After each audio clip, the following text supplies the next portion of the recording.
Welcome to Misophorus Academy. Today we are going to learn about carbon. ये बहुत ही basic lecture है. Basic का भी बेसिक आप कह सकते हो. This is lecture for specially for 8 to 10 standard student, जो जिनका भी अभी बोर्ड का एग्जाम आने वाला है या फिर उनका जो समर का एग्जाम आएगा ना लास्ट सेमेस्टर का, उनके लिए लेक्चर है. और यू कैन से दैट ये जेई जेई फाउंडेशन और नीट के फाउंडेशन के लिए ये लेक्चर बना है. बहुत बेसिक है. इसमें सिर्फ और सिर्फ हम कार्बन पे ही फोकस करेंगे, nothing more else. Carbon is a very essential and important material. Hi, I am Omkar Chauhan, founder of मिसोफोरस एकेडमी. तो ठीक है, चलिए लेक्चर को चालू करते हैं. Now let's see what we are going to learn about. First हम तो कार्बन आज पढ़ेंगे. उसमें क्या पढ़ेंगे? What is a carbon, what is occurrence of carbon. जो पॉइंट्स रिमेंबर होने चाहिए कार्बन के लिए, जो भी बिगिनिंग पॉइंट्स है, वो हम देखेंगे. फिर एलोट्रॉपी का कंसेप्ट देखेंगे. और फिर लास्ट में कार्बन एंड इट्स एलोट्रॉप्स देखेंगे. पहले कार्बन के बारे में देखते हैं. कार्बन का एटॉमिक नंबर है 6, एटॉमिक मास नंबर है 12. This is carbon is hybridization, sorry electron configuration, और ये non metal. Let's see what is a carbon. पहले तो ये कार्बन क्यों कहलाया जाता है देखते हैं. A name carbon derived from Latin word called carbo means coal. Okay, what is the now occurrence of carbon? It is easily available होता है. occur in free state as well as combined form. मतलब ये carbon easy source है मिलने का. कहाँ पर भी आप जाओगे तो आपको फ्री स्टेट में भी मिलेगा और वैसे कंबाइंड फॉर्म में मिलेगा. फ्री स्टेट में कहाँ मिलता है? Diamond. Diamond is allotrop of carbon. Graphite is also allotrop of carbon. This is free state of carbon. Combined state कौन से देखो. CO2 कार्बन डाइऑक्साइड, कार्बोनेट भी है. कैल्शियम कार्बोनेट यानी कि आप यदि देखना चाहते हो चाल्क, जो बोर्ड को यूज किया जाता है, वो कैल्शियम कार्बोनेट. फिर फॉसिल फ्यूल कौन से कोल है, पेट्रोलियम है. कंबाइंड फॉर्म में देखो मार्बल भी है, जो फ्लोर पे हम डालते हैं ना मार्बल को, वो भी है. फिर कार्बोहाइड्रेट्स, प्रोटीन, फैट्स. कार्बोहाइड्रेट यानी कि आप रोटी रोटी में बहुत ज्यादा कार्बोहाइड्रेट होती है, वो भी है. प्रोटीन भी सोर्स अच्छा है. फैट्स भी है. और नेचुरल फाइबर में कौन से आते हैं? Cotton, wool. This is for just general information of occurrence of carbon. Okay, you have to know that what is a practically known as a carbon. Okay, now let's proceed. Properties to remember. पहले तो ये याद रखना चाहिए कि carbon का symbol capital C होता है, बड़ा सी, अपर केस वाला. फिर एटॉमिक नंबर हमने पहले देखा 6 कहा जाता है. एटॉमिक मास नंबर 12 है. फिर जनरल इलेक्ट्रॉनिक कॉन्फ़िगरेशन 2 और 4. आपको अब मालूम होगा ये एटम होता है. एटम में मालूम है पहले जो के सेल होता है उसमें 2, फिर उसमें 8 इलेक्ट्रॉन्स होते हैं.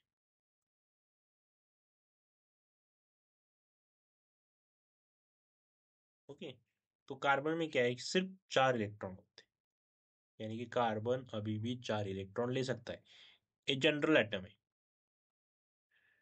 अगर कार्बन का एटम हम निकालेंगे तो ये ऐसे हो जाए, यहाँ पर 2 इलेक्ट्रॉन और यहाँ पर 4 इलेक्ट्रॉन. यानी कि उसके पास और 4 इलेक्ट्रॉन लेने की ताकत है.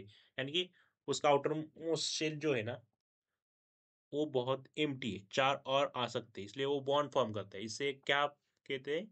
कि कार्बन की वैलेंसी 4 है. ये बहुत इंपॉर्टेंट क्वेश्चन है. कहीं पर भी आप बाहर जाओगे तो आपको पूछेंगे कार्बन की वैलेंसी क्या है. अगर आप केमिस्ट्री पढ़ते हो तो आपको मालूम होना चाहिए कि कार्बन की वैलेंसी 4 है. क्यों 4 है? क्योंकि कार्बन के आउटर मोस्ट शेल में अभी भी 4 इलेक्ट्रॉन कम पड़ रहे. और 4 इलेक्ट्रॉन कम पड़ेंगे तो उसको स्टेबल होने के वो 4 इलेक्ट्रॉन लेगा या देगा, तो उससे ही बॉन्ड तैयार होंगे. ओके, फिर आपको मालूम है, सॉरी इधर गलती हो गई, नॉन मेटेलिक एलिमेंट है, carbon is a non metallic element. Okay, आगे क्या है कि properties of carbon. The only property that is the most important property is that allotropic nature of carbon. Now look at this. What is allotropy? Allotropy is some elements occur in nature more than one form. अगर यहाँ पर आप picture देखोगे तो वहां पे more than one form है, सारे कार्बन के एलोट्रॉप्स। सबसे पहला डायमंड, ये ग्राफाइट, ग्राफीन भी है। ग्राफाइट की वन शीट यानी ग्राफीन होती है, फिर उससे बनता है कार्बन नैनोट्यूब, और लास्ट में बहुत रेयर होता है वो फ्यूलेरिन।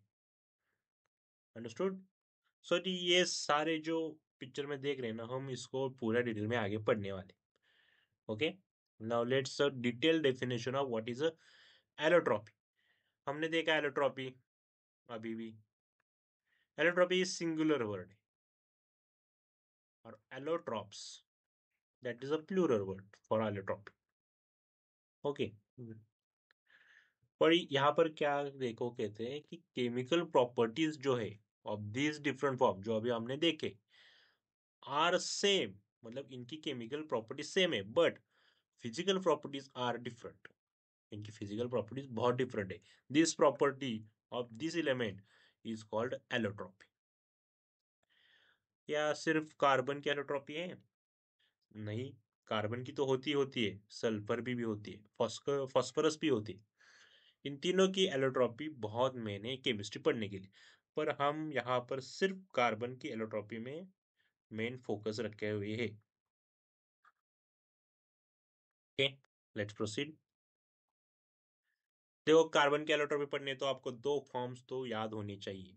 पहला फॉर्म है क्रिस्टलाइन फॉर्म, और दूसरा है non crystalline form. Crystalline form क्या होता है कि उसमें डेफिनाइट अरेंजमेंट होता है एटम का, और इसमें क्या होता है, रैंडम अरेंजमेंट होता है। डेफिनाइट अरेंजमेंट होता है मतलब कि वो बहुत रिजिड बन जाता है स्ट्रक्चर। देखो, कोई भी चीज है बहुत ही पैक है तो रिजिड बन जाती है ना। क्रिस्टलाइन फॉर्म आप पता होगा, आप पढ़े होंगे। डेफिनाइट रिजिड होता है, तो रिजिड होगा तो क्या होगा, उसका मेल्टिंग पॉइंट ज्यादा होगा, वो बहुत हार्ड होगा। ये भी है, हार्ड होगा तो उसका मेल्टिंग पॉइंट, बॉइलिंग पॉइंट सब आगे बहुत ज्यादा होगा। ठीक है, तो ठीक है, हम आगे से पूरा डिटेल में पढ़ेंगे। This is the crystalline allotrope. First है हमारा diamond. Diamond is very very famous, we know that. We also know Kohinoor, this is the diamond also. तो ठीक है, डायमंड को आप डिटेल में पढ़ेंगे। पहले डायमंड का ऑकरेंस पढ़ेंगे। हम ये जो आगे पढ़ने वाले एलोट्रॉप्स है ना, वो एक पैटर्न में पढ़ेंगे। पहले हम उनका ऑकरेंस देखेंगे, पहले ऑकरेंस देखेंगे, फिर देखेंगे उनका स्ट्रक्चर, फिर उनकी प्रॉपर्टीज देखेंगे, और फिर उनका यूजेस देखेंगे। इन चार सेक्शन में हम हर एक एलोट्रॉप को पढ़ेंगे। सिर्फ क्रिस्टलाइन पढ़ेंगे, अगले लेक्चर में हम नॉन क्रिस्टलाइन पढ़ेंगे। ओके, तो पहले ऑकरेंस देखते हैं। इंडिया में दो जगह है मेनली, वहां पे डायमंड मिलता है। कौन सी दो जगह है? पहले गोलकोंडा, वो तेलंगाना में, वहां पे डायमंड की बड़ी माइनिंग है। पन्ना मध्य प्रदेश में है, वहां पर भी डायमंड की बहुत बड़ी माइनिंग होती है। इंडिया के बाहर कहाँ कहाँ दिखता है? साउथ अफ्रीका है, ब्राजील है, बेल्जियम है, रशिया है, अमेरिका है। यहाँ हर जगह आपको डायमंड की बहुत ज्यादा बड़ी बड़ी माइनिंग देखने को मिलती है। Now let's go for structure. Look at this, this is the structure, this is three arrangement. देखो यहाँ पर ये जो ब्लैक है ना, ये सब के सब कार्बन है। सब के सब कार्बन है। ओके, ये जो कार्बन कोवैलेंट बॉन्ड से एक दूसरे के साथ बॉन्ड में बने रहे हैं। Look at this, this is the carbon attached with covalent bond. Okay, यहाँ पर क्या कहा है कि the carbon atom bonding with in the four neighbouring atom by covalent bond, hence 3D structure obtained, so become hard to work। ये जो देख रहे हैं ना, ये कार्बन और ये कार्बन, यहाँ पर कहा क्या गला है कि फोर नेबरिंग एटम के साथ कनेक्टेड। देखो यहाँ पर अगर ये कार्बन को हम ले लिया, तो इसके साथ ये पहला कार्बन, ये दूसरा कार्बन, ये तीसरा कार्बन और एक चौथा कार्बन। मतलब हर एक कार्बन, ये भी लो, एक दो, एक दो, ये इसके पीछे होगा एक, इसके उस साइड पे होगा एक, क्योंकि थ्री डायमेंशनल है ना। तो एक्स वाई जेड सारे एक्सेस का यहाँ पर जिक्र होगा, मतलब ये ऐसा स्ट्रक्चर बनेगा। तो यहाँ पर देखोगे तो ये थ्री डी, तो ये कार्बन एटम में एडिशनल इंफॉर्मेशन यहाँ पर दी गई कि ये टेट्राकोनल sp3 बॉन्डिंग हुआ है इसमें, यानी कि थ्री डी स्ट्रक्चर बना है, ये याद रख लो। अब यहाँ पर एक पॉइंट दिखाया है कि वो कोवैलेंट बॉन्ड से बने हुए। What is a covalent bond? There are four major bonding, chemical bonding: covalent bond, ionic bonding, पुनः आता है मेटालिक बॉन्डिंग। अभी के लिए सिर्फ चार, वो और ज्यादा है, पर अभी इस लेवल पे आपको चार मेजर बॉन्डिंग, केमिकल बॉन्डिंग याद होनी चाहिए। आखिर है हाइड्रोजन बॉन्डिंग।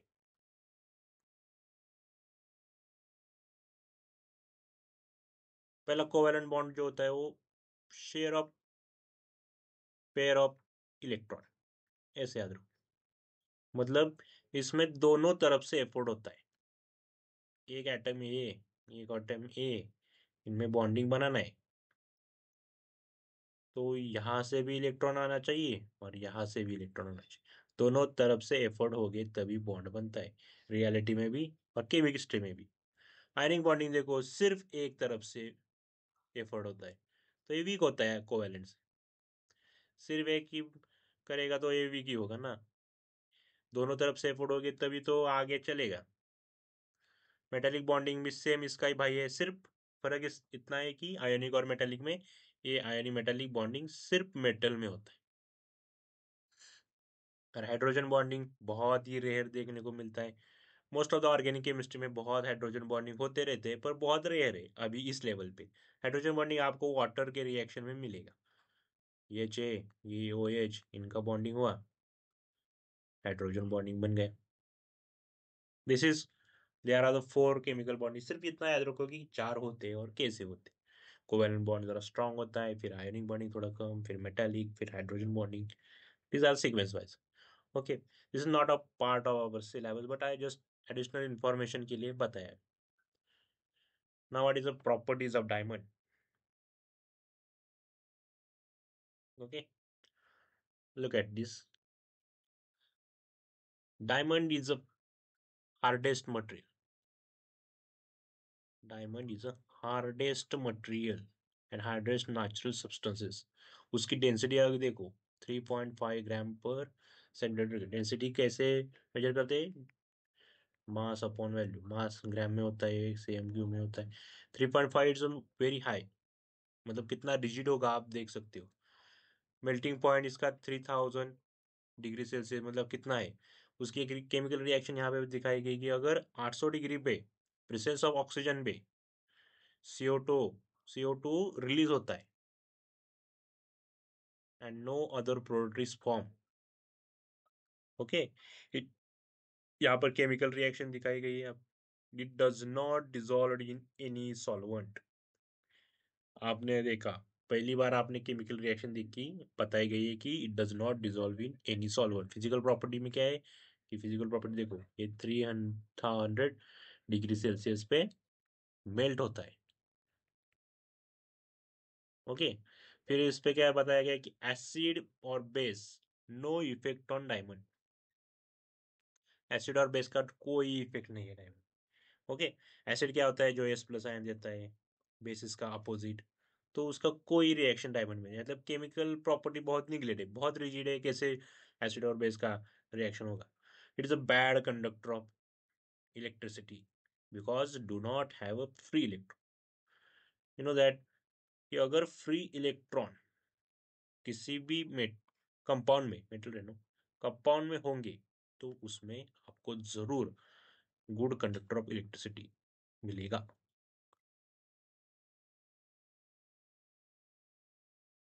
ओके, अगर फ्री इलेक्ट्रॉन नहीं है, डायमंड में कहाँ फ्री इलेक्ट्रॉन मिलेंगे?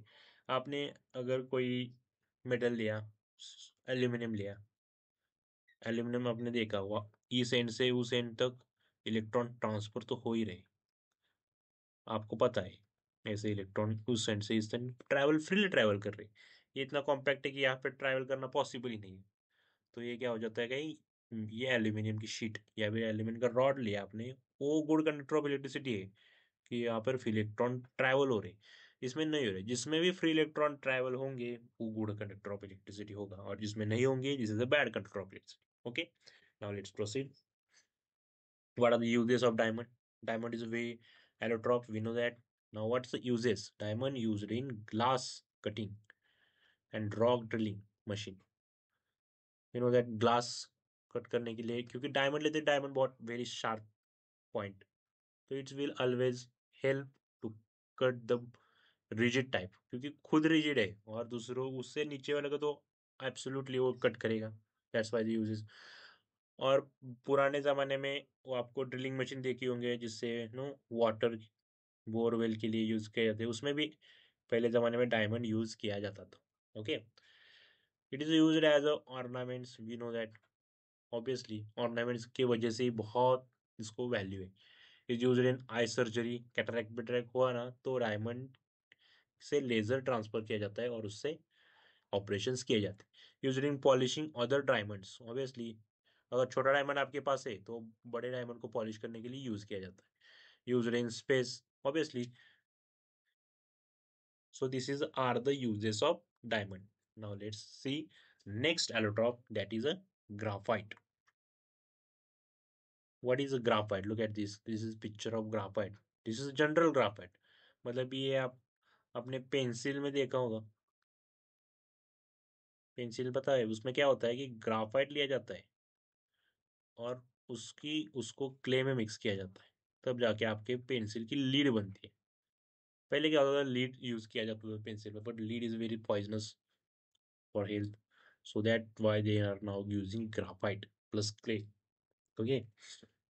Now let's see process occurrence. Occurrence क्या है? Where is found? इंडिया में, रशिया में, न्यूजीलैंड में, अमेरिका में मिलता है। लीड यूज्ड इन पेंसिल, मैंने बताया, made by mixing graphite with clay. This process was discovered by Nicolas Jacques Conte in 1795। Okay, तो ये जनरल इंफॉर्मेशन है। स्ट्रक्चर के बारे में देखते हैं। Look at this. This is the graphite structure, and this is the diamond structure. Now we got the comparison. Comparison के बिना हम different type के study कर ही नहीं पाते. If you have a comparison between two anything, then you can study faster. Okay. Now let's see. Every carbon atom in graphite is bonded with three other carbon atom. Diamond में 4 होता है, graphite में 3 होता है। देखो कैसे, ये देखो एक, ये कार्बन लो, इसके साथ भी बॉन्डिंग है, इसके साथ भी बॉन्डिंग है, और ये भाई साहब नीचे भी इस शीट के साथ बॉन्डिंग बना रखी, मतलब 3 बॉन्डिंग तो इसके हो ही गई। फिर क्या कहा जाता है कि in such a way that hexagonal layered structure is formed. देखो, look at this, this is a hexagonal structure. Look at this is a hexagonal. मैं इसको अच्छे वर्टिकल टाइप में लिख रहा हूँ। This is carbon, okay, you have to understand this is carbon.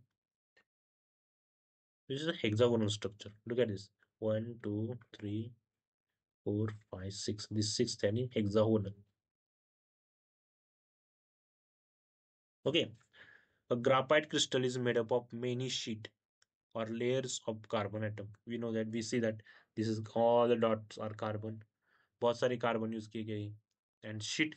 ये देखो, ये शीट है, ये जो देख रहे हो ना, ये this is sheet, this is one sheet. Okay, one layer of graphite is called as graphite. मतलब ये जो मैंने ये ड्रॉ किया ना रेक्टेंगुलर, दिस इज ग्राफीन, और बहुत सारे ग्राफीन मिलके बनते हैं graphite. Okay, this layer slips over each other on applying pressure. Look at this. यहाँ पर क्या होता है कि इसके ऊपर आपने अगर प्रेशर डाला, ओके, इधर से प्रेशर आ गए सारे। तो ये देखो यहाँ पे बहुत ही गैप है, देखो इसको हम ऐसे ड्रॉ करेंगे, यहाँ पे गैप है, इसके ऊपर गैप है, गैप है इसका। तो ऑब्वियसली ये स्लिप होंगे एक दूसरे के ऊपर, जितना प्रेशर बढ़ेगा उतना स्लिप होंगे। ओके, ये एक स्ट्रक्चर का एक प्रॉपर्टी है। Now what is the properties? Actual properties क्या है? Graphite found in nature in black, soft, brittle and slippery. आपने अगर पेंसिल का कभी वो जो ब्लीड होता है ना ब्लैक कलर का, वो ग्राफाइट होता है, उसको अगर आपने कभी हाथ पे ऐसे रगड़ के देखा होगा ना, तो आपको पता चलेगा कि वो बहुत स्लिपरी होता है, हाथ पे ऐसे जल्दी चिपक जाता है। That's why graphite is slippery, you know. That's a practical method to find out what written in this sheet. Okay, now what's the second property? Inside each layer of graphite, free electron move continuously within the entire layer. इसमें free electron move करते हैं. What is that conclusion lead to us? That it's a good conductor of electricity. Good conductor of electricity. Free electron पहले ही बताया था. Okay, इधर लिखा है that is why graphite is a good conductor of electricity. आपने बहुत सारी movies में देखा होगा कि ग्राफाइट को यूज किया जाता है इलेक्ट्रिसिटी को ट्रांसफर करने में। आपका हॉलीवुड की मूवीज देखते होंगे तो आपको पता चल जाएगा। Okay, due to the layered structure of graphite can be used for writing on paper, obviously we know that. तो what is the next speeds that the density of a graphite is 1.9 to 2.3. Okay, that is the density. We know density, mass upon volume. What is a chemical property? That is an important thing. Graphite does not dissolve in most solvents. Excuse me. Graphite does not dissolve in most solvents. देखो हमने physical properties देखी और हमारे allotropy की definition क्या थी कि chemical properties same है। यहाँ पर भी सेम केमिकल प्रॉपर्टीज सेम है। Graphite does not dissolve in most solvent. और यहाँ पे देखो, अगर आप ये देखो कि फिजिकल प्रॉपर्टी डिफरेंट है। डायमंड की फिजिकल प्रॉपर्टी थी, उसमें फ्री इलेक्ट्रॉन नहीं थे, तो बैड कंडक्टर ऑफ इलेक्ट्रिसिटी था। यहाँ पर फिजिकल प्रॉपर्टी है। वो मैंने कि आपको अब पता चल गया होगा कि एलोट्रॉपी की डेफिनेशन क्या थी। Okay, that's why they are categorized in allotropes. Now let's see uses of graphite. It's used in making lubricants. Excuse me, क्या हो रहा है?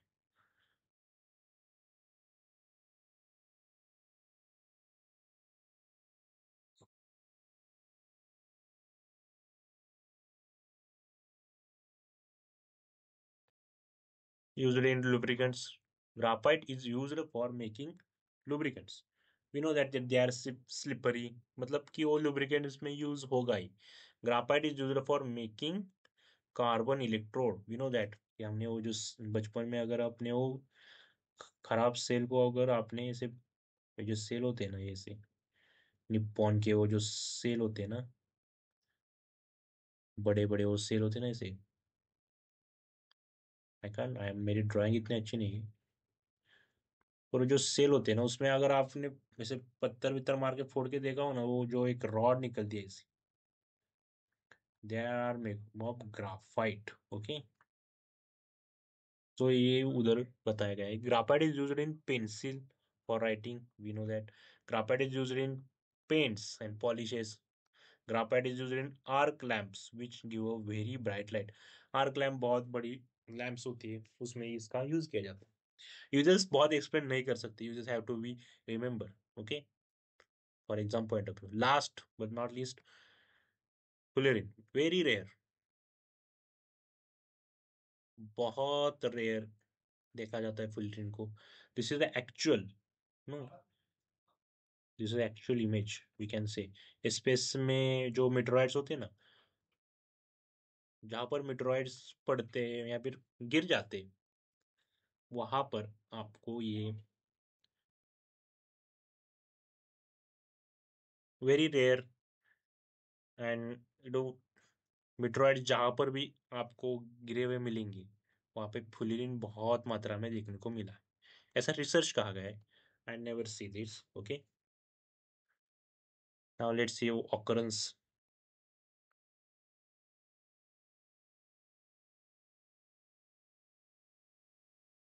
occurrence rare foundly, okay, rarely found, it is found in soot, वही जो मैंने बताया मेटेरोइड इन Interstellar space, space में बहुत बार लोगों को फ्लोरीन मिला है। फ्लोरीन आप सिंथेटिक मतलब आर्टिफिशियली बना सकते हो, उसमें कोई डाउट नहीं। Now look at this image, हमने जो भी पढ़ा उसमें बताया दिखाया गया है कि ग्राफाइट हमने पढ़ा था, ग्राफीन पढ़ा था, ये देखो एक शीट ग्राफीन है। कार्बन नैनो हमारे सिलेबस में नहीं है, फिर भी वही जो ग्राफाइन होता है उसको रोल करके अगर आप देखोगे तो कार्बन नैनो बनती है। This is actual fluorine, it is a structure of fullerene, okay. This is a diamond we earlier see. Now what is structure, how is structure? The first example of fullerene is a buckminster fullerene C60, मतलब इसमें 60 carbon इसलिए बोला गया है कि C60. This allotropy of carbon is named fullerene after the architect Richard Buckminster Fuller. ये जो scientist ने इसने ढूंढ निकाला होगा फुलिरिन को, उसके नाम से ये नाम दिया कि बकमिनिस्टर फुलिरिन. The structure of C60 resemble to the structure of is geodesic dome he designed. उसने एक geodesic डोम बनाया था, उसे रिसेंबल में देखा इसलिए उसने उसका नाम रख दिया. ओके, नाउ लेट्स सी कि Harold Kroto, Robert Curl and Richard Smalley were given Nobel Prize in Chemistry in 1996 for the discovery of this carbon allotrope fullerene C60. इन्होंने डिस्कवर किया, मतलब I think they produced it artificially, that's why they got Nobel prize. उन्होंने कौन से बनाए देखो, C60 बनाया, C70 भी बनाया, carbon 76, carbon 82 and carbon 86 are other example of fullerene. Fullerene is this just a parent name, उसके बहुत सारे टाइप है. हमने C60 देखा, 76 देखा, फिर 82 देखा, बहुत सारे. Their molecule occurs in small number in soot. Okay, that is structure. Now let's see the what is the properties of fullerene. Properties are the most important things of any allotropes. Molecules of fullerenes are found in the form of buckyball and buck tubes. A buckyball buck tubes, they are also a name of the fullerene. Okay, there are 30 to 900 carbon atoms in one molecule of fullerene. Okay, this is a property. 30 to 900 carbon atoms in one molecule of fullerene. Okay, fullerene are soluble, मतलब ये soluble नहीं, slightly soluble होते, not fully soluble but slightly soluble in organic solvents such as carbon disulfide and chlorobenzene में. Okay, so this is are the properties of fullerene. Now let's see the uses. Look at this, यहाँ पर अगर physical property change हो गई, insulator बन गई. Used as insulator. Fullerene are used as a catalyst. Also catalyst में use किया जाता है water purification में. At a certain temperature, fullerene exhibits superconductivity. You know superconductivity what is? ये जो critical temperature होता है, this is a symbol of critical temperature. उस critical temperature के up नीचे अगर किसी भी कंपाउंड को अगर आप प्रेशर डालते हो, उस क्रिटिकल टेम्परेचर पे उसको हीट करते हो नीचे, या फिर उसको कूल करते हो, तो एक सुपर कंडक्टिविटी उसकी प्रॉपर्टी बन जाती. तो उसमें देखा जाए कि वो जो गैप होता है, आपको अगर मालूम नहीं होगा, 8 9 के बच्चों को तो नहीं मालूम होगा, but there are band gap होते हैं, वो फिल हो जाते हैं और वो produce super conductivity. That is. देखो अगर आपको ये लेक्चर पसंद आ गया होगा, प्लीज लाइक करो, शेयर करो और subscribe to my channel. This is our channel, this is logo. Comment करो आपको अगली वीडियो कौन से टॉपिक पे चाहिए. कार्बन सीरीज तो कंटिन्यू होगी, बट जस्ट रिमेंबर कि और कौन सा नए टॉपिक हम स्टार्ट कर सकते. Thank you guys.